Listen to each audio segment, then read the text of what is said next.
Car ये अदरक और शहद का मम्मी चटनी बना रहे हैं जो खांसी के लिए अत्यंत लाभदायक है। इस सबसे पहले अदरक को धो लें और उसके बाद उसको छील लें।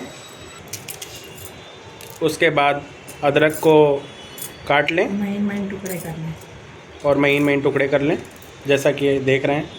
और फिर वो महीन टुकड़े हम लोग मिक्सर जार में डाल लेते हैं।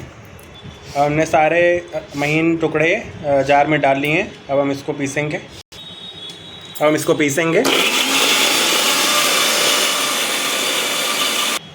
एक राउंड पीसने के बाद ऐसा बनता है, लेकिन हम इसको और भी ज़्यादा महीन पीसेंगे दूसरी बार।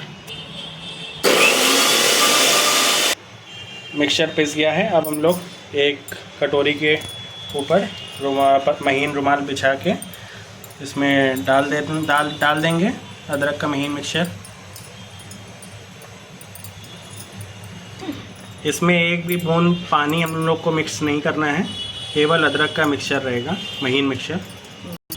सब मिक्सचर निकालने के बाद चारों तरफ से रुमाल को मोड़ लेंगे और इसका रसा हम लोग निकालेंगे ऐसे, इस तरह से। देखिए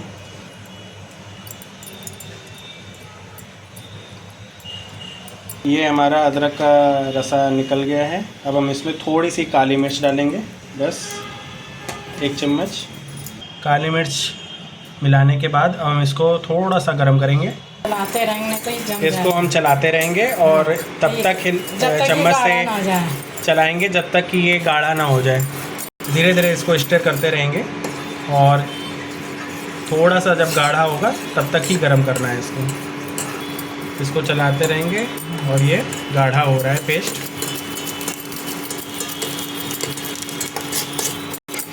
थोड़ा सा इसको और गाढ़ा कर रहे हैं इस हिसाब से। इसको इतना गाढ़ा कर लिया है कि अब ये इस तरह से दिखने लगेगा। इस हिसाब से इतना गाढ़ा कर लेंगे। अब हम इसे 1 चम्मच शहद डाल देंगे इसमें। ये छोटी शीशी से है, नहीं तो 1 चम्मच ही शहद डाल देंगे। और इसको हम लोग 3 बार इसको मिक्स करके फिर हम लोग दिन में 3 बार ले लेंगे, चाट लेंगे। तब इसको ये सारी खांसी जो है सही हो जाती है। इसमें पानी बिल्कुल भी मिक्स नहीं करना है। शहद मिलाने के बाद इसको मिक्स कर लेंगे और इसको 3 बार चाटने के बाद, और पानी बिल्कुल भी नहीं पीना है। शहद मिलाने के बाद ये मिक्सचर बन गया है। अब इसको यूज़ कर सकते हैं। धन्यवाद।